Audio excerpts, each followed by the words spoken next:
Isang mapagpalang gabi po mga kapatid. Salamat sa Diyos sapagkat sa gabing ito, tayo po ay may pagkakataon po ulit na magsama-sama upang atin pong purihin ang Panginoon sa kanyang kabutihan sa bawat isa, atin pong pag-aralan ng kanyang salita at atin pong ipanalangin ang mga concerns po ng bawat isa. Kumusta na po kayo? Nawa ang bawat isa po ay maayos ang kalagayan sa oras na ito, malakas ang pangangatawan, at patuloy po na lumalago ang ating pong pananampalataya sa biyaya po ng ating pong Panginoon. Ngayong gabi, atin na pong pag-aaralan ulit ang isa sa mga talata na atin pong nakita sa ating pong Bible readings. At ito po ay makikita natin, matatagpuan natin sa Psalm 63 verse 1. Psalm 63 verse 1, pakinggan niyo po at aking babasahin. O God, you are my God, early will I seek you. My soul thirsts for you, my flesh longs for you, in a dry and thirsty land where there is no water. God bless the reading of His Word. Tayo po ay manalangin. Dakilang Diyos, salamat po sa inyong salita na amin na pong nabasa. Salamat po Panginoon sa mga ituturo mo sa amin. Buhat po sa mga talatang ito. Ang talata pong ito ay akma sa amin pong mga pinagdadaanan sa oras na ito. Kaya Panginoon, inyo pong buksan ang puso't isipan namin upang maintindihan namin ito at makita namin kung paano namin ito gagawin at i-apply sa amin pong buhay. Samahan mo na kami Panginoon sa aming pag-aaral. Ito ang aming dalangin sa pangalan ni Jesus. Amen. Ayon po sa statistics ay meron daw pong 195 countries na registered po sa buong mundo. Ano po? At sa mga bansa pong ito ay meron daw pong 40 to 45 countries na meron pong mga disyerto, okay, or dry lands. At ang isa po sa pinakasikat at alam po natin ay itong tinatawag na Sahara Desert. Ano po? At ito po ay matatagpuan natin sa Northern Africa. Ano po? At napakahaba po ng disyertong ito. Nasasakop po nito ang 10 hanggang 11 bansa.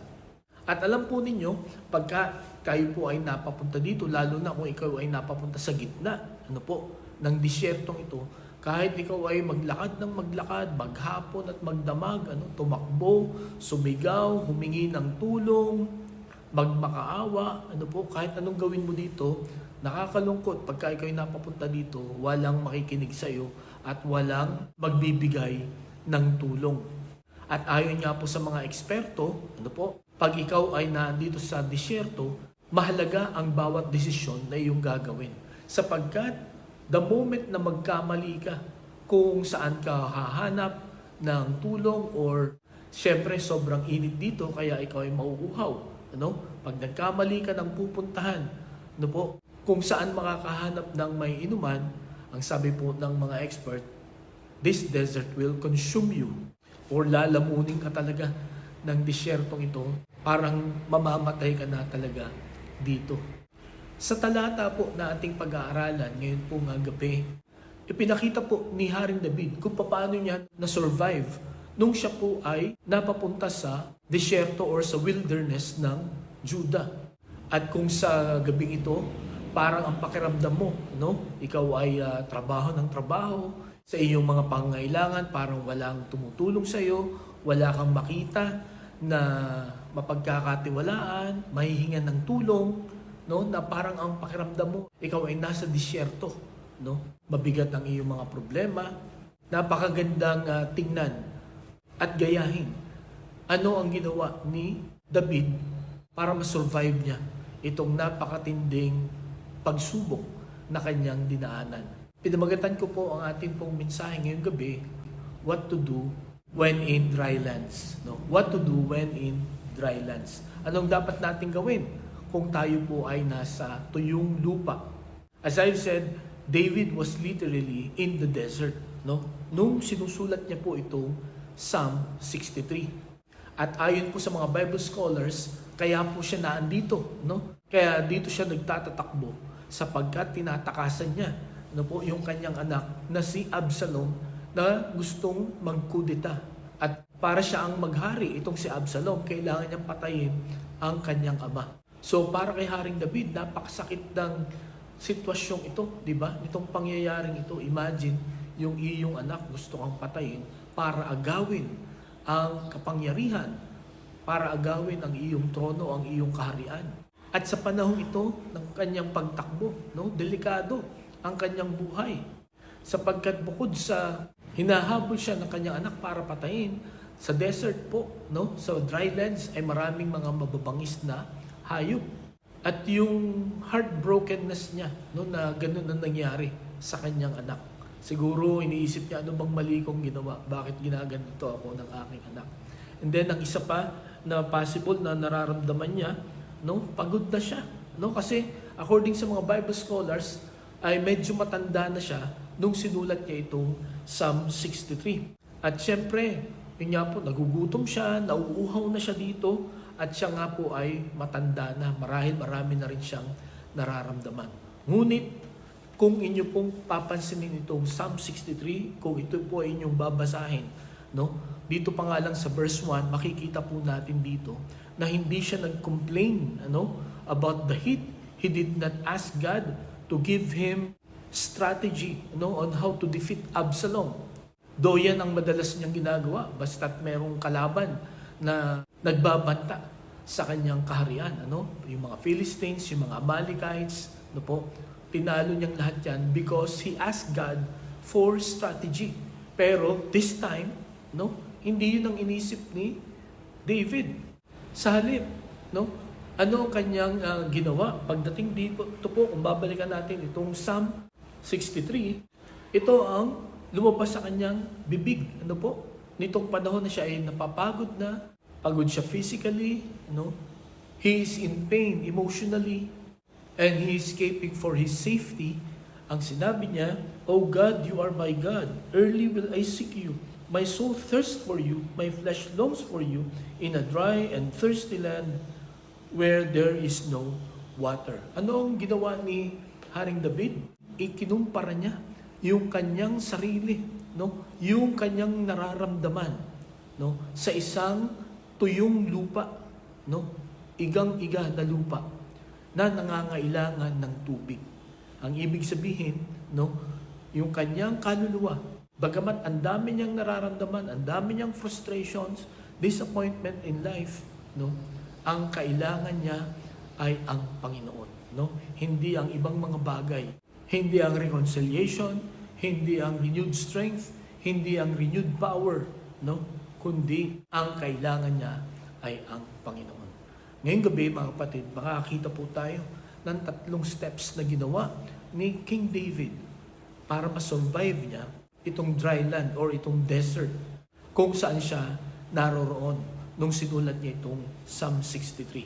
Okay? At again, kung tayo po ay parang nasa disyerto, no, marami tayong pagsubok, no, wala tayong malapitan, nangangamba tayo sa ating safety, we are tired physically and emotionally, then kailangan po natin na gayahin, tularan ito pong 3 ginawa or 3 steps na ginawa ni Haring David para ma-survive niya itong desert place na ito. Ang una, he acknowledged God's presence first, no? He acknowledged God's presence first. Inuna niya na kilalanin ang presensya ng Panginoon sa buhay niya. Okay? Ang sabi dito, "Oh God, you are my God." No? Hindi niya lang sinabi dito na, "Oh God, the God of Israel, no? The God of Abraham, Isaac, and Jacob." Kundi sinabi niya, "You are my God." Okay? Pansinin niyo yung personal possessive pronoun na my, no? You are my personal God, no? Pinapakita po nito yung close and deep relationship niya sa Panginoon. At ipinapakita rin po ng panalangin ito, no, kung gaano kakilala ni Haring David ang Panginoon sa ganitong panahon. Ngayong gabi, mga kapatid, gaano natin kakilala ang Panginoon? At alam ba natin kung anong kaya niyang gawin sa atin sa panahon na tayo ay dumadaan sa mga problema, sa mga pagsubok, sa mga kabigatan sa ating pong buhay? Si Haring David, nung siya'y dumadaan dito po sa disyerto ng Juda, no? At hindi lamang siya namamasyal, kaya siya nandito. Kundi kaya siya nandito, tumatakas siya, no? At yun nga, siya ay pagod na, siya ay uhaw na, no, siya'y nanghihina na. Pero ang una niyang tinawagan, no, ay hindi yung kanyang mga kawal, no? Hindi niya tinawagan ang mga priest. Ang tinawagan niya ay ang Panginoon. He acknowledged that the presence of God is with him, no? At pansinin niyo yung second word, early will I seek you, no? Ikaw ang unang-una kong hahanapin sa umaga. 'Di ba pagka meron tayong iniisip na gagawin or importante na gagawin kinabukasan, inililista natin 'yan, 'di ba? At paggising natin sa umaga, no, yung number 1 sa listahan, yun agad ang ating gagawin. Hindi natin gagawin yung pangalawa, pangatlo, pang-apat o yung panghuli, kundi ang ating gagawin paggising natin sa umaga, yung una, yung pinakamahalaga, 'di ba? Si Haring David, no, sa panahon ng kadiliman, sa panahon na marami siyang pinagdadaanan, ang unang-una niyang ginawa sa umaga, no, ay tawagan ang Panginoon. Sa kanya humingi ng tulong. Kaya ngayong gabi magandang paalala po ito sa bawat isa sa atin, no? Sino ang una niyong tinatawagan pagka nararanasan natin ang mga kabigatan sa ating pong buhay? Sino ang ating pinupuntahan, hinihinga ng tulong kapag tayo po ay nasa dry land or nasa desert land? Marahil magtataka tayo, bakit ganito ang ugali ni David? Lalo na at ganitong edad na siya.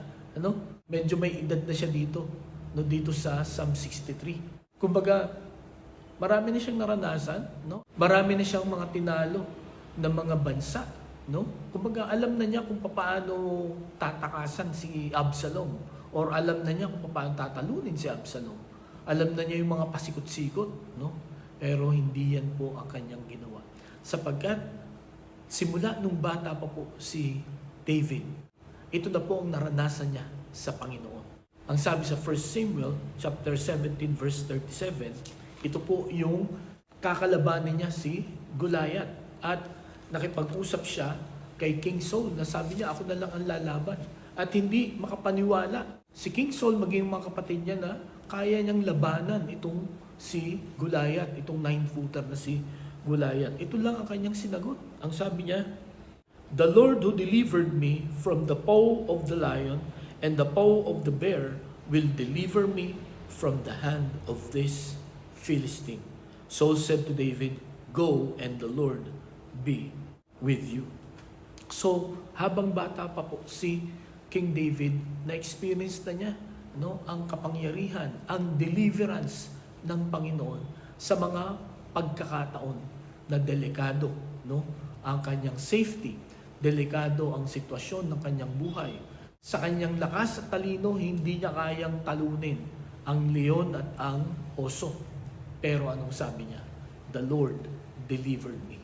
At ang sabi niya, etong bago ulit na aking mararanasan, itong bago ulit na malaking problemang ito, alam ko kung paano ko deliver ng Panginoon doon, i-deliver ulit ako ng Panginoon dito.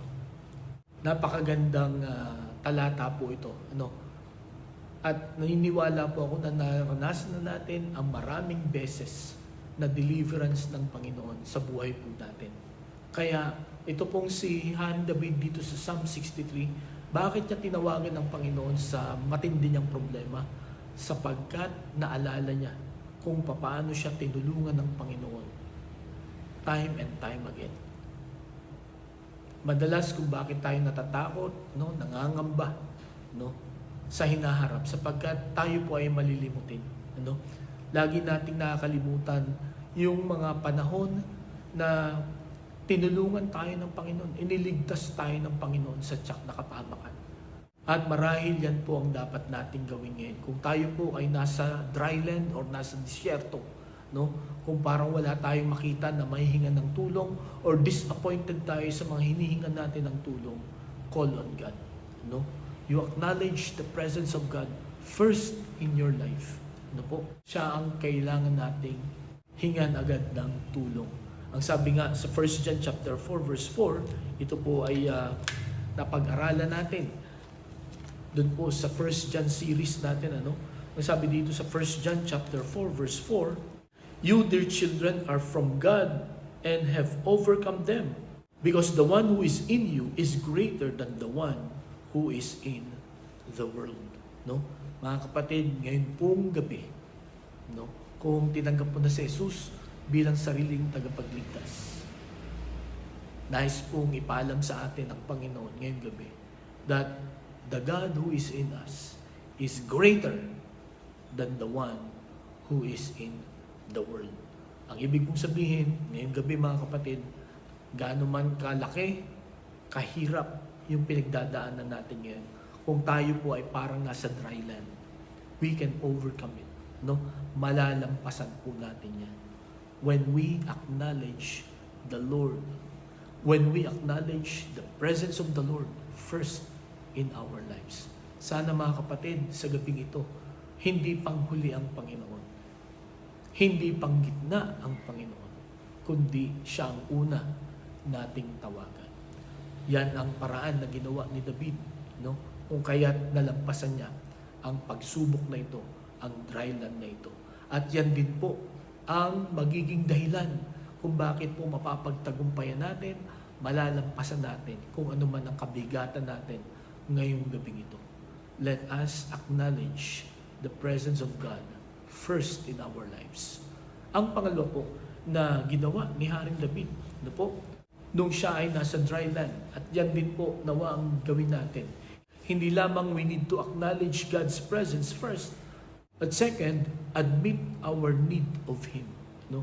Admit our need of Him. Aminin po natin na kailangan natin ng Panginoon. Kasi kung babalikan natin ito sa Psalm 63 verse 1, ang sabi niyan, "My soul thirsts for you, my flesh longs for you." No? My soul thirsts for you and my flesh longs for you. No? Ang aking kaluluwa, ang aking katawan, no, ay uhaw, ay hinahanap ka. Alam niyo po mga kapatid, sometimes nahihiya tayo or ayaw nating humingi ng tulong, no? Or ayaw nating aminin na kailangan natin ng tulong. Kasi parang ang tingin natin, ang paghingi ng tulong ay weakness, no? Kahinaan at nakakahiya. Siyempre, ayaw natin na babansagan tayong mahina, no? Kaya sometimes kahit hirap ka na, no? Hindi mo na alam kung saan ka hihingi ng tulong, yung pride mo pa rin, ano, ang pinapairal natin. Pero mga kapatid, sometimes kaya nahihirapan din tayong humingi ng tulong sapagkat minsan yung iniisip natin makakatulong sa atin ay hindi tayo nagtulungan. Kaya tayo ay nadi-disappoint, no? Ayaw nating mag-disappoint. Pero dito mga kapatid, ano po, pinakita ni Haring David kung sino yung reliable, no? At pwedeng makatulong parati sa atin. No, kasi kung hihingi tayo lagi ng tulong sa mga tao, aasa tayo sa kung ano man ang meron tayo, talagang mabibigo tayo, masasaktan tayo. Pero dito si Haring David, siya po ay umasa sa Panginoon. Ang Diyos ang una niyang tinawagan nung nakakaranas siya ng kahirapan, nakakaranas siya ng mabigat na pagsubok sa kanyang buhay. At sa gabing ito, marahil kaya tayo disappointed, no? Kaya ayaw na nating aminin na tayo ay nangangailangan ng tulong, lalo na sa Panginoon. Minsan tinuturing natin ang Diyos na parang tao, no? Kung tayo ay binigo na ng mga tao, no, baka ang Diyos biguin din tayo. Many times we are asking the wrong people or we are asking for a wrong reason, no? Kung bakit lagi po tayong nabibigo sa atin pong buhay. Pero dito ipinakita po ni Haring David kung sino yung dapat nating hinga ng tulong parati, lalo na pagka tayo po ay may mabigat na pinagdadaanan sa atin pong buhay. Dito po inamin ni Haring David ang tunay niyang nararamdaman, ano? My soul thirsts for you, my flesh longs for you. Ano? Ang dahilan kung bakit madalas tayong nagkakamali, madalas tayong nabibigo sa ating pong buhay, ay hindi dahil sa kakulangan ng kaalaman natin, hindi dahil sa kahinaan natin, hindi dahil sa itong mga tao, hindi dahil sa these people are always frustrating us. But dito, ang sabi po ni Haring David, ang tanging solusyon, no, sa mga ganitong frustration ay ang Panginoon. No? Siya ang dapat lagi nating tawagan at hingan ng tulong. Si Haring David, no, napagtagumpayan niya ito because he asked help. He admitted his real feelings to the right person. No? Gaya ng sabi ko nga sa inyo kanina, may edad din siya dito. So ang ibig sabihin, marami na siyang experiences, no? Marami na siyang pinanalong laban, no? Pwedeng yun na lang ang balikan niya, no? Hindi na niya kailangang tumawag sa Panginoon kasi yun at yun din naman ang ginagawa ng Panginoon sa kanya. Tinutulungan siya lagi. Every time na siya ay humihingi ng tulong. Di po ba? Kumbaga pwedeng sabihin niya na, alam ko na ito, Lord. No? Alam ko na kung paano tatalunin si Absalom. Alam ko na kung paano ko i-maintain yung aking kingdom. No? Poprotektahan ang aking kingdom. Alam ko na itong daan na ito. Alam ko na itong disyertong ito. Pero hindi yan ang ginawa ni Haring David. At hindi yan ang ginagawa ni Haring David basta't may problema siya. Ang lagi niyang ginagawa, no? Lagi siyang tumatawag muna sa Panginoon. And he is always admitting, no, his weaknesses, no, his feelings, no. Hindi siya nagpipretend na kaya-kaya ko na to, no. Malalampasan ko rin ito. Okay? Kundi inadmit niya sa Panginoon kung ano yung kanyang nararamdaman, how he longs for him. At mga kapatid, marahil yan ang kailangan natin ngayong gabi. Aminin natin kung ano yung nararamdaman natin at aminin natin na kailangan natin ang Panginoon. At ito po, based on my experience at based din po sa mga experiences ng iba na inaikwento sa akin, lalo na sa mga Bible studies, ito ang kanilang mga experiences nung sinorender nila sa Panginoon lahat, no? Nung sinabi nilang, Lord, hindi ko na to kaya, ikaw na po ang bahala. Doon kumilos ang Panginoon. At yan din po ang aking naging prayer noon. Sa maraming mga sitwasyon sa buhay ko po, napansin ko po, every time na sinasabi ko, Lord, I surrender everything to you. No? Hindi ko po kaya ito. No? I need your help. At yan po ang madalas. Diyan po sa ganyang prayer, no? Natutuwa ang Panginoon. Sapagkat yun ang pagkakataon na may pakita niya ang kanyang kapangyarihan at ang kanyang kaluwalhatian. Gusto niya yung wala ka ng plan B. Wala ka ng ibang option. Siya lang. Okay? Ang sabi po sa Jeremiah chapter 17 verses 5 and 8. Jeremiah 17 verses 5 to 8. This is what the Lord says. Cursed is the one who trusts in men, who depends on flesh for his strength, and whose heart turns away from the Lord. He will be like a bush in the wastelands. He will not see prosperity when it comes.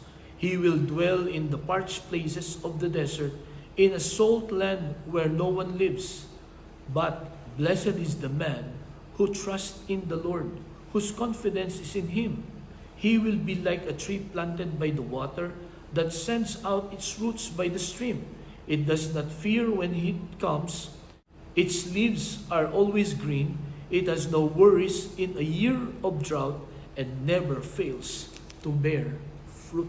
Okay? Ang sabi niya dito, cursed is the one who trusts in men. Okay? Maparusahan ang mga tao na nagtitiwala sa mga tao. Lalo na yung nagdidepende sa kanilang mga lakas, sa kanilang mga galing. Sapagkat pagka ganun ang nangyari, when we trust our strength, when we trust other people, ang tendency po, our hearts will turn away from God. Lalayo tayo sa Panginoon. Siyempre, kumbaga, kaya na natin eh. So, hindi na tayo tatawag sa Panginoon. Ayaw ng Diyos yun. Sapagkat hindi ganun ang pagkakalikha sa atin. We were created to depend on God. Kaya ang isang taong nagtitiwala sa mga tao o sa kanyang lakas, anong sabi dito? He will be like a bush in the wasteland. He will not see prosperity when it comes. Okay? So, talagang maghihirap, magkakaroon ng patong-patong na problema ang isang tao na hindi aasa sa Diyos, sa halip ay umaasa sa tao. Pero anong sabi niya dito sa verse 7? But blessed is the man who trusts in the Lord, whose confidence is in Him. Okay? And then, ang sabi dito sa verse 8, He will be like a tree planted by the water that sends out its roots by the stream. It does not fear when heat comes. Its leaves are always green. It has no worries in a year of drought and never fails to bear fruit. Okay? Ang ibig pong sabihin nito, kung ikaw ay magtitiwala sa Panginoon, dumating man ang drought, no? Dumating man ang heat, no? Hindi tayo mamamatay, hindi tayo matutuyo, hindi tayo mauubusan. Why? Because the Lord will always provide what we need. Okay? Kaya sa panahon ng tag-init, sa panahon ng tagtuyo, no? Kung tayo ay nasa desert, nasa dry land sa oras na ito, we need to trust the Lord. No? Let us not trust kung ano man ang meron tayo, no? Ari-arian, popularity, and power. Si Haring David, sa panahon na siya ay nasa desert, hindi siya umasa sa kanyang victories, hindi siya umasa sa kanyang armies, no? Hindi siya umasa sa kanyang kingdom at maging sa kanyang popularity. Umasa siya sa Panginoon. Ngayong gabi mga kapatid, kailangan nating umasa sa Panginoon. Kung sanay na tayong laging may ibang options, no? Meron tayong plan B, plan C, no? Marahil ngayong gabi, subukan natin na sa Panginoon lang tayo. Siya ang ating unahin. Siya ang una nating hinga ng tulong.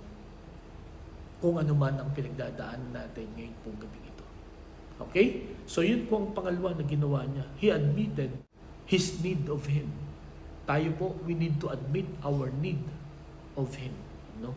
Aminin natin na kailangan natin ang Panginoon. Ang una, we need to acknowledge God's presence first. Second, we need to admit our need of Him. And then third, we need to accept the insufficiency of the world.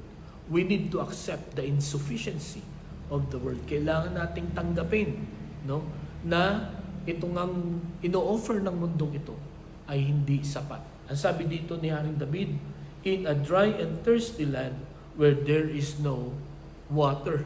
Okay? So ang sabi niya, no, sa iyo ako aasa, Panginoon, no? Ako'y nauuhaw sa iyo, ako'y nagugutom sa iyo. Nandito ako sa lugar na uhaw at walang tubig. Walang makakatulong sa kanya anywhere. Parang ang isang tao na napapunta sa kalagitnaan ng Sahara Desert, no? Magtatakbo man siya, magpagulong-gulong man siya doon, umiyak man siya, magsisigaw man siya. Nung walang magbibigay ng tubig, walang tutulong sa kanya. At yan ang gustong ipaalam sa atin ng Panginoon ngayon pong gabing ito. Ano man ang kinang, ano man ang convenience, ano man ang bilis na ini-offer ng mundong ito. Ang sabi po ni Haring David, those are dry and thirsty land where there is no water. Ang ibig pong sabihin, hindi pa rin ito mapoprovide ang tunay na pangangailangan natin. Ang tunay na kailangan ng kaluluwa po natin ay ang Panginoon. Hindi po ang anumang bagay na iniaalok ng mundong ito. David realized na walang sino man at walang anuman ang makakapagbigay sa kanya ng kaaliwan at makakapagbigay sa kanya ng kaligtasan. Walang sino man ang makakapagpalakas sa kanya at magsusustain ng kanyang strength, no? Hindi yung kanyang kasikatan, yung kanyang kapangyarihan, no? Yung kanyang kayamanan, hindi yung kanyang mga kawal, at maging yung kanyang kaharian at experiences. Hindi siya maililigtas nito. Pinakita dito ni Haring David na yung mga bagay na yun na kanyang naranasan, those are insufficient. At ang ginawa niya sa puntong ito ng kanyang buhay, he accepted that only God can provide every need in this life. No? At wala nang iba. No? Wala nang ibang options. Ang sabi po sa Isaiah chapter 58 verse 11, the Lord will guide you always. He will satisfy your needs in a sun-scorched land and will strengthen your frame. You will be like a well-watered garden, like a spring whose waters never fail. So imagine, ito ang gagawin sa atin ng Panginoon when we trust Him. At ito ang pinanghahawakan ni Haring David. Ganito niya kakilala ang Panginoon. No?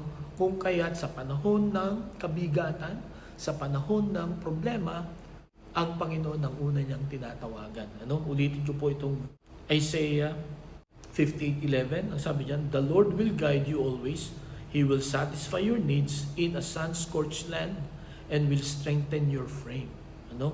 You will be like a well-watered garden, like a spring whose waters never fail. So sa panahon na tayo po ay nasa disyerto, no, nasa dry land, ang Panginoon na magsusupply ng tubig, no, ng kalakasan, ng karunungan, at ng mga pagpapala sa atin, no? At ang sabi niya dito, "You will be like a well-watered garden, like a spring whose water never fail." Salamat sa Panginoon, ano? Sapagkat may ganitong pangako ang Panginoon sa bawat isa na magtitiwala sa Kanya, ano? Ang sabi pa po sa Psalm 34 verse 10, "The lions may grow weak and hungry, but those who seek the Lord lack no good thing." Okay? So dito, ano, the lions may grow weak and hungry, but those who seek the Lord lack no good thing. So kung hahanapin natin ang Panginoon parati, no? Kung uunahin natin ang Panginoon parati, ito na ang pangako niya. Lahat ng mga pangailangan mo ay ipagkakaloob niya. Hindi ka magkukulang, no? Napakaganda ng paghahalin tulad niya, no, sa mga leon, no? Ang mga leon ay magugutom, no? Pero alam niyo ba na hindi nagugutom ang mga leon sapagkat alam nila kung paano mag-produce ng pagkain, no? Alam nila kung saan nahahanap. Kaya hindi sila nananatiling gutom, no? So, dito ang sinasabi ni Haring David, para hindi ka magutom, para hindi ka magkulang, seek the Lord, no? Unahin natin ang Panginoon. Ngayong gabi mga kapatid, may 3 hakbang na ginawa si Haring David para ma-survive niya ang dry land or ang desert sa kanyang buhay, no? At kung gagawin din natin ito mga kapatid, naniniwala po ako. At kung gagawin din natin po ito mga kapatid, sigurado po dahil ito'y sinabi ng Panginoon, no? Nakita natin sa kanyang salita na tayo rin po, no? Malalampasan natin, mapagtatagumpayan natin ang dry land. Ang dapat lang nating unang gawin, we have to acknowledge God's presence first. Second, we need to admit our need of Him. Then third, we need to accept the insufficiency of the world. At ayon din po sa mga experts, kung titingnan daw po natin ang buong mundo, no? At ayon po sa mga geographers, 20% lang ng lahat ng mga bansa na nakalista, no, sa 195 countries na nakaregister, no, 40 to 45 countries lang ang merong desert. So ibig sabihin 20% lang ang merong desert, no, or dry land. Ano po ang ibig kong sabihin? Deserts are not the only land in the map, no, kundi malaking porsyento, 80% pa rin ang may hills and valleys, forest and springs. Ano po? So kumbaga, ito pong dry land na ito, daral lang sa buhay po natin, no? Hindi tayo hahayaan ng Panginoon na manatili dito. Kung manatili tayo at lalampasan natin ang mga ito, if we will acknowledge His presence first, if we will admit our need of Him, and if we will accept the insufficiency of this world. Nawa katulad po ni Haring David, sa biyaya ng Panginoon, ang mga disyerto ng buhay ay malampasan po natin at maranasan natin ang mga blessings ng Panginoon sa bawat isa na magtitiwala sa Kanya. Tayo po'y manalangin. Nakilang Diyos, salamat po sa inyong salita. Salamat po sa kaaliwan nito. Salamat po sa ginawa ni King David nung siya po ay nasa dry land, nasa disyerto. Siya po ay tumawag sa inyo, humingi siya ng tulong sa inyo. Hindi niya tiningnan ang ibang mga bagay o ibang mga options sa inyo lamang. Kaya naway ito rin po ang matutunan naming lahat. Na sa inyo lamang kami una na tumakbo at humingi ng tulong, Panginoon.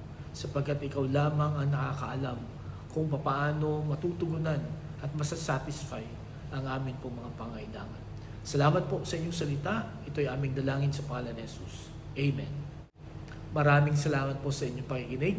Pagpalain po tayo ng Panginoon, patuloy tayong mag-ingat at magandang gabi po sa bawat isa.